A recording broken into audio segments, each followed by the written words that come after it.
guys, my name is Dalar, and today we're going to the live servers. Oh, it's been so feels like it's been so long ever since the beta was released to me, and yeah, this is a game actually a while back before. Actually, I think a day after I got the beta. I just want to go on a BG and just mess around on a rogue just to really soak in the way that it's played right now. This is way before I got my 2K achievement, so there's still that old transmog on it, but I got plenty of things for you to talk to you guys. First thing, I guess let's talk about partnerships and whatnot, YouTube stuff. Recently, I got loads of messages of people asking me for partnerships. One of them is actually from TGN. I don't know if they're even relevant anymore. So there goes that partnership. After they hear this one, I don't know. I watched TGN way back when like Towley was kind of fresh and Bajir was kind of growing big and whatnot. Like I remember them being on there, but I haven't seen much about from TGN.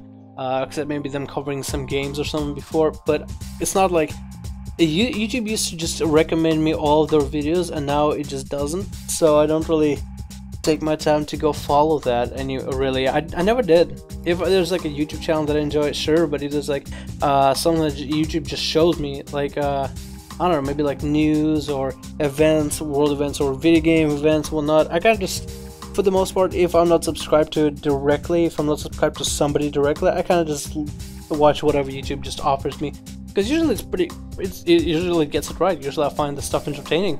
Hell, it could be garbage. I find it entertaining. But yeah, I got a bunch of messages asking me to join their or partnership or whatever, even though I am partnered. Right now I'm partnered with MakerGen, which is the rebranded name of RPM. If you know what RPM is, I don't know what your thoughts about it, because I have heard people I guess kind of badmouth RPM before. I don't want to get into it whatsoever. I don't want to have an argument about it. Your opinion is your own and whatnot. I enjoy RPM because it gives me music, audio micro, and it's simple. It's just pretty simple. I never had a problem with it, never had a struggle with it. Not really, honestly. And the music that it provides from Audio Micro there's a variety of it, so you know, there's a lot of stuff I can use, and it works out. And they pay a little extra if you use the music that they buy with their account from Audio Micro. So I guess it kind of works out if you do utilize the resources you are provided, and you do earn maybe a little bit extra revenue.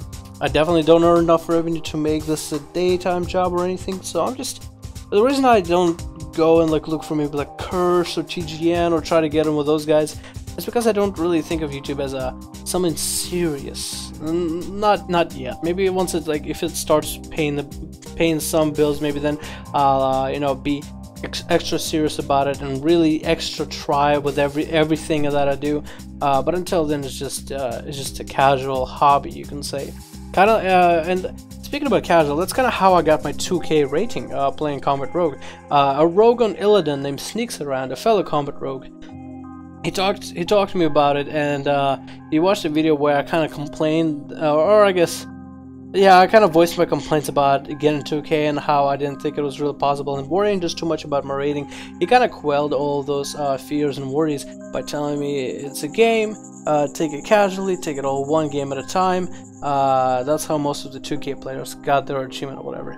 Right now 2K isn't that highest rating possible, with 3K being probably the rank 1 players right now, but it's my very first 2K, so I very much appreciate it for Sneaks Around from Illidan. You guys go over, if you're in Illidan, tell him, hey, I saw you in that video from Dalaran, or whatever. Yeah, so thank you, buddy.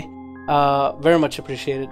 So yeah, YouTube is just casual. I'm just gonna stick with MakerGen for a while until something rolls around, like something I need to jump aboard on, kind of like how everybody back in the 2000s, kind of, or early 2000s, jumped on the whole Apple train, and I made a lot of money out of it. So if that comes around, then I'll try to seize the moment, but until then, I don't see any urgency to really switch partners or partnership or whatever. I enjoy MakerGen and what it provides for me, and I utilize all of its resources. In other news, they are testing raiding for Warlords of Draenor right now. There's not a lot of people PvPing out there. I mean, there's still people doing skirmishes, but there's not like ashram, like heavy PvP going on anymore. It's kind of lonely now. But then again, beta servers only have so many people there. Anyway, everybody's testing out the new raiding content. A lot of people said that the iconic BC raids, like with Gruul or whatever, are kind of fun. And the bosses have similar mechanics to what they used to have, except maybe like for 1 or 2 abilities added. So a lot of people have that reminiscence, I guess, going on in their heads. And I think it's all neat and everything. But I'm not into PvE that much anymore. I used to be back in the days of Cataclysm, and I thought the greatest raid, and I still think to today, I think the greatest raid in the game is Dragon Soul. I enjoy that raid so much. It's just, I don't know, it was a really cool raid with enough raid mechanics, and it wasn't your average siege of ads that we have today. All the Pandaria raids, I feel like, have been ad heavy. Just about every single one, like especially now in Siege of Orgrimmar, LFR, an ad pool within the Orgrimmar grounds or anywhere past that, it almost equals out to a raid pool. Like by the time I'm done with that, I'm like, okay, I'm ready to roll my gear, and it's like, wait, that wasn't a boss? Damn it! So yeah, I thought Dragon Soul was probably the best run of them all. It had a decent amount of bosses, so it wasn't like overloaded or anything, which I so much enjoyed. You have what, like Zanuz and Yorsaj, and then before that is Morchok. So that's 3 guys right there off the bat, and then there's Hagara, Ultraxion, Deathwing Spine. Then there's a guy between that, the Tauren dude, and then there's the Deathwing itself. So 8 bosses. Like, I thought it was perfect. For LFR, it was just 4 bosses here and 4 bosses there. It was great. Made 2 parts of LFR, and the whole raid on its own was a lot of fun. I like the Deathwing Spine. I like the very end fight. I liked Morchok a lot. Like Morchok was even possible to do on heroic pretty easily and pretty quickly. Like the mechanics that provided. But I'm not that heavy of a raider as of MOP. Honestly, that is all behind me. I wouldn't really know mechanics. I wouldn't really know how to start. I didn't even do the legendary cloak quest line or anything like that. I haven't done any of that sort, although I should have been probably, and I'll try maybe to be more attentive of that in Siege of Orgrimmar, unless PvP is just a heavy viewpoint within the game. If PvP is just going to be a heavy focus applied for warlords, then definitely I'll just PvP the whole time. But I don't know, it's just, I guess I missed a little bit of Dragon Soul, as I'm reminiscing about all the old raids. I don't know, the LFR gear for Dragon Soul for certain classes look like complete crap. The rogues, I can't stand it. Although for a druid it's kind of cool. Paladin warrior was kind of neat. DK was like all bony, so I guess that's alright. Warlocks was like a tentacle monster. Mage was like a clockwork kind of looking thing. I thought that was actually very much neat. And then Priest had that masquerade kind of gear. That looked awesome. But now they don't have anything like that for monks, unless the monks want to grab the pieces of rogues and pieces of druid gear that drops. Also shamans, I thought that was cool set, how you had like the 2 dead dragon heads on your shoulders. I thought that was neat. I wish I had a segue for this part, because I do not. I actually paused the video and thought about it for about 3 minutes. No segue to go from raids. On another topic, that'll have to do. Lux Aeterna. I want to talk about that guild. It's a guild that's organized by a guy named Luxely, BG Dominant, and Tamriel. Wow, Tamriel Wow being my brother. And first of all, this is not asked of me to do this whatsoever, but I just feel like, I don't know, there's a point behind this, so just stick with me. So Lux Aeterna is a guild on Korgath that started on Korgath. Let me look them up actually. Lux Aeterna. It was started by Luxely, BG Dominant, and Tamriel Wow, and it's really is kind of a YouTube guild in the best name possible. All its core concentration is, I guess, a YouTube guild for starters. It's definitely way more than that, though. Here we go. Lux Aeterna, Battlegroup Vengeance, Korgath, whatever. Is that it? That's it. Nice. Anyway, BG Dominant, Luxely, and Tamriel Wow, have all the links below, started this guild. and it's a kind of a new YouTuber guild for smaller channels and whatnot. They aim, and it's going to be a YouTube channel eventually too. They aim to provide PvP content and entertainment content to the channel, all the Warcraft related. So honestly, I would give them a try, because this is Luxely, who's been building a huge community of his own, who's been putting out videos for the longest time. So, and if you are a smaller channel, then you would know that Luxely is your saving grace if you want to rise up in channel ranks and subscriber value and whatnot. BG Dominant is he plays a Windwalker monk. He covers the class in detail. He teaches newer players how to play and certain mechanics of the class that most people wouldn't think of, as well as he has a creative side. He's the guy that sent Swifty that huge two-handed sword, the Grand Marshal replica made out of wood. So if you watch that video, that was BG Dominant. That guy is creative, that guy is resourceful, that guy makes great videos, and he does not care to make a fool of himself on camera, which I respect him for that. I used to put myself on camera. I don't usually do that as much anymore. But yeah, he is just an outgoing guy and deserves all the credit. And Thermal Wow, my other being that he's my brother, my twin.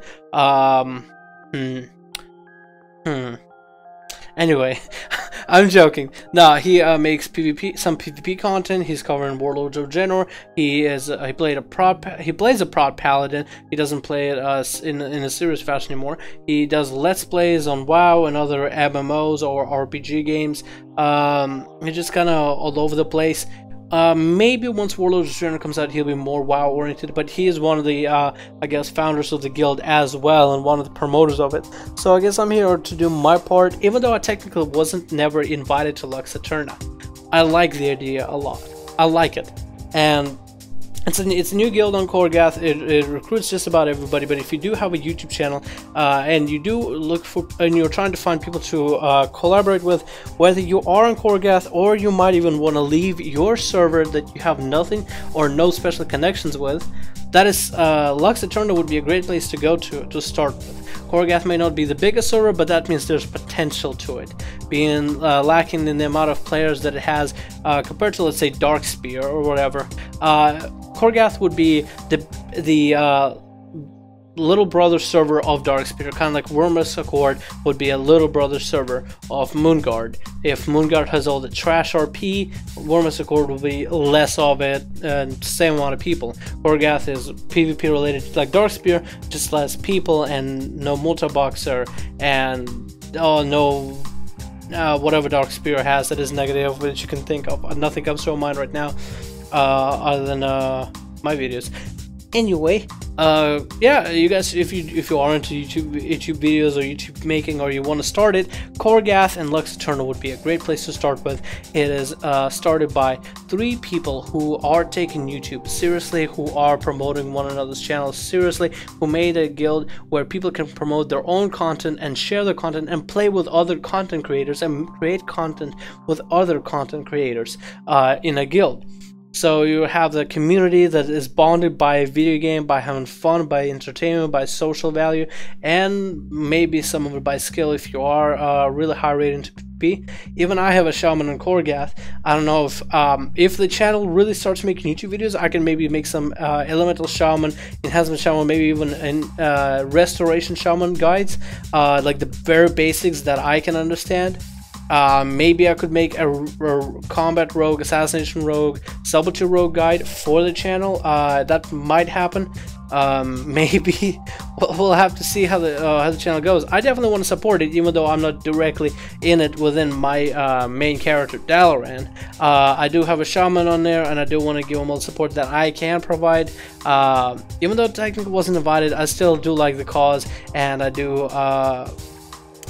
I guess, appreciate it enough to really help give it a go, really help it evolve, really try to help turn into something that it could be, and that something could be just maybe one of the greatest things since sliced bread.